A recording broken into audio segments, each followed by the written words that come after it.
بسم اللہ الرحمن الرحیم۔ معزز خواتین و حضرات، السلام علیکم۔ جب بنی اسرائیل حضرت داؤد علیہ السلام کے پاس جمع ہوئے تو اللہ پاک نے ان پر زبور نازل کی اور انہیں آہن گری کا فن سکھایا اور لوہے کو ان کے لیے نرم و ملائم بنا دیا۔ پہاڑوں اور پرندوں کو حکم دیا کہ جب وہ تسبیح کریں تو تم بھی ان کے ساتھ تسبیح کرو۔ خداوند عالم نے اپنی کسی مخلوق کو حضرت داؤد علیہ السلام کی طرح آواز نہیں دی جو لہن داؤد کے نام سے مشہور ہے۔ وہ جب بھی زبور کی تلاوت کرتے تھے اس وقت کی یوں منظر کشی کی ہے کہ پرندے ان سے اس درجے قریب ہو جاتے کہ آپ ان کی گردن پکڑ لیتے تھے اور وہ ان کی آواز پر خاموشی اور اطمینان سے کان لگائے رہتے۔ وہ داؤد علیہ السلام بہت بڑے مجاہد اور عبادت گزار تھے اور بنی اسرائیل کے درمیان حاکم تھے اور خدا کے بنائے ہوئے خلیفہ اور نبی تھے جو خدا کے حکم کے مطابق فیصلے کرتے۔ انبیاء میں زیادہ زحمت کش اور کثرت سے گریہ کرنے والے تھے۔ اس کے بعد اس عورت کے فتنے میں مبتلا ہو گئے۔ ان کی ایک مخصوص محراب تھی جس میں تنہا زبور کی تلاوت کرتے اور نماز پڑھتے تھے، اور اس کے نیچے بنی اسرائیل کا ایک شخص جس کا ایک چھوٹا سا باغ تھا، اور وہ عورت جس کے چکر میں داؤد علیہ السلام آ گئے اس شخص کے پاس تھی۔ وہ جب اس دن اپنے محراب میں تشریف لے گئے، کہا کہ آج رات میرے پاس کوئی نہیں آئے گا، کوئی چیز میری تنہائی میں خلل انداز نہ ہو۔ پھر محراب میں داخل ہوئے اور زبور کھول کر اس کی تلاوت میں مشغول ہو گئے۔ محراب میں کھڑکی یا روشن دان تھا جس سے مذکورہ باغیچہ دکھائی دیتا تھا۔ جب حضرت داؤد علیہ السلام زبور کی تلاوت کر رہے تھے تو ان کے سامنے ایک زرعی کبوتر کھڑکی پر آ کر بیٹھ گیا۔ آپ نے سر اٹھا کر اسے دیکھا اور حیرت کی کہ انہیں اپنی کہی ہوئی بات یاد آئی کہ کوئی چیز ان کی عبادت میں رکاوٹ اور مانع نہ بنے۔ پھر اپنا سر نیچے جھکایا اور زبور پڑھنے لگے، اور جو کبوتر حضرت داؤد علیہ السلام کے امتحان اور آزمائش کے لیے آیا تھا کھڑکی سے اٹھ کر حضرت داؤد کے سامنے بیٹھ گیا۔ انہوں نے اس کی طرف ہاتھ بڑھایا تو وہ کچھ پیچھے ہٹ گیا۔ اس کا پیچھا کیا تو کبوتر کھڑکی کی طرف اڑ گیا۔ آپ اسے پکڑنے کے لیے کھڑکی کی طرف گئے، کبوتر باغیچے کی طرف پرواز کر گیا۔ آپ نے اس کا نگاہ سے پیچھا کیا کہ وہ کہاں بیٹھتا ہے تو اس عورت کو نہانے دھونے میں مشغول پایا۔ ایسی عورت جو حسن و جمال، خوبصورتی اور نازک انداز میں بے مثال تھی۔ خدا اس کے حال سے زیادہ واقف ہے۔ خیر، جب اس عورت نے حضرت داؤد علیہ السلام کو دیکھا تو اپنے بال پھیلا دیے اور اس سے اپنا جسم چھپایا۔ پھر اس کا دل بے قابو ہو گیا تو وہ اپنی زبور اور قیام گاہ کی طرف متوجہ ہوئے، اور ایسا ہوا کہ اس عورت کی یاد دل سے دور نہ ہوئی۔ اس فتنے کا نتیجہ یہ ہوا کہ اس عورت کے شوہر کو جنگ پر بھیج دیا اور لشکر کے کمانڈر کو اہل کتاب کے خیال کے مطابق حکم دیا کہ اسے مہم میں آگے رکھ کر اس کا کام تمام کر دیں تاکہ اپنی مراد پا سکیں۔ ان کے پاس 99 بیویاں تھیں۔ اس عورت کے شوہر کے مرنے کے بعد سے خواستگاری کی اور شادی کر لی۔ خداوند عالم نے جب کہ وہ محراب عبادت میں تھے 2 فرشتوں کو آپس میں لڑتے جھگڑتے ان کے پاس بھیجا تاکہ ہمسائے کے ساتھ ان کے اس فعل کا ایک نمونہ دکھائیں۔ داؤد علیہ السلام نے جب ان دونوں کو محراب میں اپنے سر پر کھڑا دیکھا تو خوفزدہ ہو کر کہا کہ کس چیز نے تم کو میرے سر پر سوار کیا ہے؟ بولے، گھبراؤ نہیں، ہم جھگڑنے اور تمہارے ساتھ بدسلوکی کرنے نہیں آئے۔ ہم 2 آدمی اس بات پر شاکی ہیں کہ ہم میں سے ایک نے دوسرے پر ظلم کیا ہے۔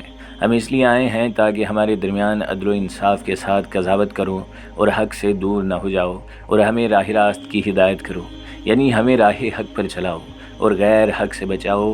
جو فرشتہ اس عورت کے شوہر اوریہ بن حنانیہ کی طرف سے گفتگو کر رہا تھا، اس نے کہا، یہ میرا بھائی ہے، یعنی میرا برادر دینی ہے۔ اس کے پاس 99 بھیڑ ہیں اور میرے پاس صرف 1 بھیڑ ہے، لیکن یہ چاہتا ہے کہ اس ایک کو بھی میں اسے دے دوں۔ اس نے میری بھیڑ اپنے پاس رکھ لی اور مجھے خالی ہاتھ چھوڑ دیا۔ داؤد ناراض ہوئے اور خاموش شاکی سے بولے، اگر یہ جو کچھ کہہ رہا ہے سچ ہے، کلہاڑی سے تمہارا ناک توڑ دوں گا۔ پھر اپنے آپ میں آئے اور خاموش ہو گئے اور سمجھے اس سے مراد اس کام کا اظہار ہے جو اوریہ کی بیوی کے سلسلے میں انجام دیا گیا ہے۔ پھر گریہ و زاری کے ساتھ سجدے میں گر پڑے اور توبہ و عنایت میں مشغول ہو گئے۔ اسی طرح سے 40 روز روزے کی حالت میں بھوکے پیاسے سجدے میں پڑے رہے، یہاں تک کہ ان کے آنسوں سے چہرے کے پاس سبزہ اگایا اور چہرے اور گوشت پر سجدے کا نشان پڑ گیا۔ خداوند عالم نے انہیں معاف کیا اور ان کی توبہ قبول کی۔ ایسا خیال کرتے ہیں کہ انہوں نے کہا، خدایا تو نے معاف کر دیا، لیکن اس مظلوم کے خون کا کیا ہوگا؟ اہل کتاب کے گمان کے مطابق ان سے کہا گیا، اے داؤد علیہ السلام، جان لو کہ تمہارے رب نے اس کے خون کے بارے میں ظلم نہیں کیا، لیکن بہت جلدی اس کے بارے میں تم سے سوال کرے گا اور اس کی دیت دے گا اور اس کا بار تمہارے کاندھوں سے اٹھا دے گا، یعنی تمہیں سبکدوش کر دے گا۔ مصیبت ٹلنے کے بعد آپ نے اپنے گناہوں کو داہنے ہاتھ کی ہتھیلی پر ظاہر کر لیا، اور جب بھی کھانا کھاتے، پانی پیتے تھے، اسے دیکھتے اور گریا کرتے تھے، اور جب لوگوں سے گفتگو کرنے کے لیے آمادہ ہوتے اپنا ہاتھ کھول کر لوگوں کے سامنے پیش کرتے تاکہ ان کے گناہ کی علامت لوگ دیکھیں۔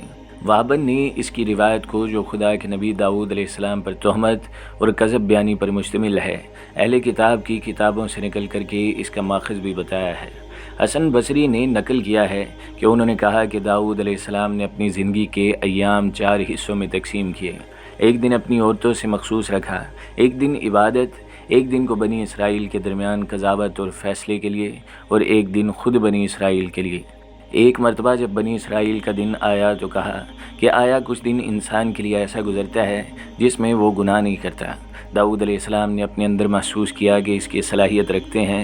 جب عبادت کا دن آیا، دروازوں کو بند کر لیا اور یہ حکم دیا کہ کوئی میرے پاس نہ آئے۔ پھر تورات پڑھنے میں مشغول ہو گئے۔ ابھی قرات کر ہی رہے تھے کہ ایک کبوتر خوبصورت اور دیدہ زیب رنگوں کے ساتھ ان کے سامنے آیا تو انہوں نے اسے پکڑنا چاہا۔ وہ اڑ کر کچھ دور چلا گیا، اور اتنا دور کہ ان کی دسترس سے باہر ہو گیا، اور کچھ دور زمین پر بیٹھ گیا۔ اس درجہ کبوتر کے پیچھے پڑے کہ ان کی نظر ایک عورت پر پڑی جو غسل کرنے میں مشغول تھی۔ اس کے جسم کی ساخت اور خوبصورتی نے انہیں حیرت میں ڈال دیا۔ جب اس عورت نے کوئی سایہ محسوس کیا تو اپنے جسم کو بالوں سے چھپا لیا تو ان کی حیرت اور استعجاب میں مزید اضافہ ہو گیا، اور انہوں نے شوہر کو اس سے پہلے ایک کمانڈر بنا کر اپنے بعض سپاہیوں کے ہمراہ محاذ جنگ پر بھیجا۔ اس کو خط لکھا کہ وہ ایسی ویسی جگہ روانہ ہو جائے، اور وہ ایک ایسی جگہ تھی جہاں سے واپسی ممکن نہیں تھی۔ اس نے حکم کی تعمیل کی اور وہ قتل ہو گیا۔ انہوں نے یعنی داؤد علیہ السلام نے اس سے شادی کر لی۔ معزز خواتین و حضرات، غیبت، جھوٹ اور بہتان بازی ہمارے معاشرے میں اس طرح سرایت کر چکی ہے کہ ان کو اب برا نہیں سمجھا جاتا۔ خاص طور پر سوشل میڈیا، جہاں پر ہر طرح کی بحث کی مادر پدر آزادی ہے، جھوٹ اور بہتان بازی کا بے دریغ استعمال کیا جاتا ہے۔ پسندیدہ سیاسی رہنما اور پارٹی کو تمام عیوب اور غلطیوں سے پاک صاف قرار دے کر مخالف لیڈر اور پارٹی کو تمام اخلاقی، سیاسی اور مذہبی گناہوں کا مجموعہ قرار دیا جاتا ہے۔ یہ کامن سینس عقل کے خلاف ہے کہ کوئی انسان غلطیوں سے مبرا ہو۔ ارشاد باری تعالیٰ ہے کہ یقیناً اللہ کے نزدیک بدترین قسم کے جانور وہ بہرے گونگے لوگ ہیں جو عقل سے کام نہیں لیتے۔ مناسب رویہ اختیار کرنا چاہیے، اپنے پسندیدہ لیڈروں کے اچھے اقدام کی تعریف کریں، اور غلط پارٹیوں کی غلطیوں کی نشاندہی کرنے سے قوم، ملک کا فائدہ ہے۔ اچھے کاموں سے ملک ترقی کرے گا، ووٹ بینک میں اضافہ ہوگا، اور عوام ان کو دوبارہ منتخب کر سکیں گے۔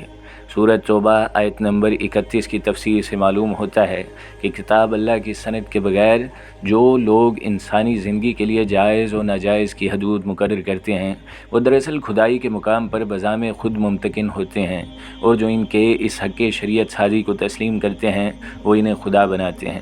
مذہبی یا سیاسی لیڈروں کو ایسا درجہ دینا ظاہر ہے اسلام کے خلاف ہے۔ ناظرین یاد رکھیں کہ کسی شخص کے پوشیدہ عیب کو جس کا وہ دوسروں کے سامنے ظاہر ہونا پسند نہ کرتا ہو، اس کی برائی کرنے کے طور پر ذکر کرنا غیبت ہے، اور اگر اس میں وہ بات نہ ہو تو یہ غیبت نہیں بلکہ بہتان ہے، اور بہتان تراشی غیبت سے زیادہ تکلیف دہ ہے، کیونکہ یہ جھوٹ ہے، اس لیے یہ ہر ایک پر گراں گزرتی ہے۔ اور یہ بھی یاد رہے کہ بہتان تراشی کبیرہ گناہ ہے، اور حدیث پاک میں اس کی شدید مذمت بیان کی گئی ہے۔ اللہ تعالیٰ نے سورہ احزاب میں بے گناہ مومنین اور بے گناہ مومنات کو زبانی اعزاء دینے والوں یعنی ان پر بہتان باندھنے والوں کے عمل کو صریحی گناہ قرار دیا ہے۔ رسول اللہ صلی اللہ تعالیٰ علیہ وآلہ وسلم کا فرمان ہے، ایک مسلمان کے لیے دوسرے مسلمان کا مال، عزت اور خون حرام ہے۔ آدمی کے برا ہونے کے لیے کافی ہے کہ وہ اپنے مسلمان بھائی کو حقیر جانے۔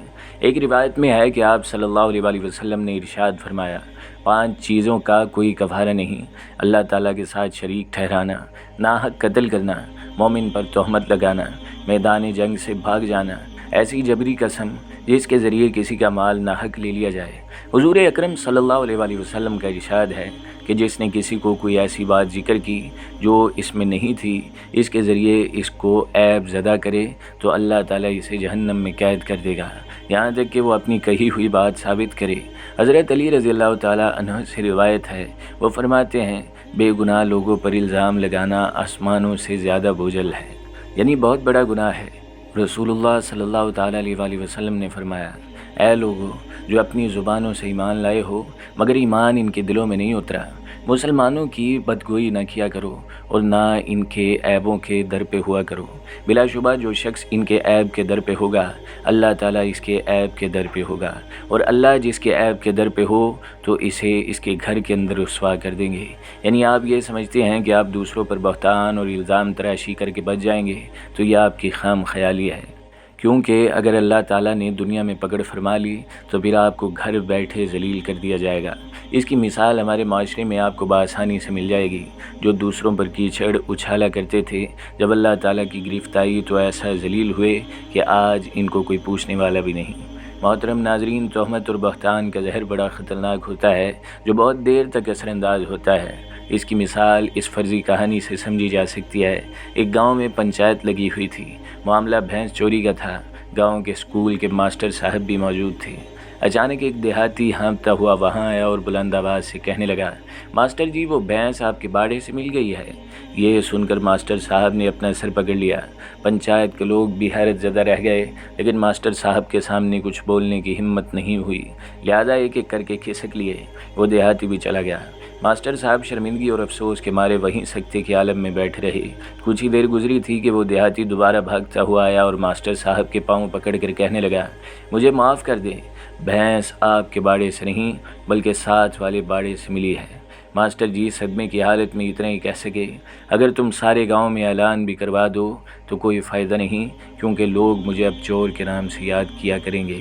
یعنی ایک مرتبہ کسی کے اوپر تہمت لگ جائے تو پھر ساری زندگی کہیں نہ کہیں اس کی طرف منسوب کی جا سکتی ہے، خواہ بہتان باندھنے والا خود ہی اس کی صفائی کیوں نہ دے دے۔ جن لوگوں پر تہمت لگائی جاتی ہے بلا شبہ ایسے لوگ اللہ تعالیٰ کے ہاں مظلوم ہوتے ہیں۔ ان کے دل سے اگر بد دعا نکل جائے تو بہتان لگانے والوں کی دنیا اور آخرت دونوں برباد ہو جائے گی۔ جن لوگوں پر بہتان لگایا جاتا ہو ان کے لیے درج ذیل حدیث شریف میں بڑی بشارت اور تسلی کا سامان ہے، اور بہتان لگانے والوں کے لیے عبرت کا سامان ہے۔ آپ صلی اللہ علیہ وآلہ وسلم نے ایک مرتبہ صحابہ کرام سے پوچھا، تم جانتے ہو مفلس کون ہے؟ صحابہ کرام نے عرض کی، ہم میں مفلس یعنی غریب مسکین وہ ہے جس کے پاس نہ درہم ہو نہ کوئی مال ہو۔ ارشاد فرمایا، میری امت میں مفلس وہ ہے جو قیامت کے دن نماز روزہ زکوٰۃ لے کر آئے گا، لیکن اس نے فلاں کو گالی دی ہوگی، فلاں پر تہمت لگائی ہوگی، فلاں کا مال کھایا ہوگا، فلاں کا خون بہایا ہوگا اور فلاں کو مارا ہوگا۔ بس نیکیوں میں سے ان سب کو ان کا حصہ دے دیا جائے گا۔ اگر اس کے ذمہ آنے والے حقوق پورے ہونے سے پہلے اس کی نیکیاں ختم ہو گئیں تو لوگوں کے گناہ اس پر ڈال دیے جائیں گے، پھر اسے جہنم میں پھینک دیا جائے گا۔ لہٰذا جن لوگوں نے بھی اس سنگین اور کبیرہ گناہ کا ارتکاب کیا، ان پر لازم ہے کہ براہ راست صاحب سے مل کر اس کا تصفیہ کر لیں اور حتی الامکان اس الزام کو زائل کرنے کی کوشش کریں، ورنہ یہ حقوق العباد ہے جس کا بروز حشر پورا حساب لیا جائے گا۔ نیز جو ان خبروں کو سوشل میڈیا پر وائرل کرتے ہیں وہ بھی اس گناہ میں برابر کے شریک ہیں، لہٰذا ایسے لوگوں کو بھی اپنی فکر کرنے کی ضرورت ہے۔ دعا ہے کہ اللہ تعالی ہم سب کی تمام طرح کی روحانی بیماریوں سے حفاظت فرمائے اور اخلاق حسنہ سے مالا مال فرمائے، اور اللہ تعالی ہمیں بہتان اور الزام تراشی سے بچائے۔ آمین یا رب العالمین۔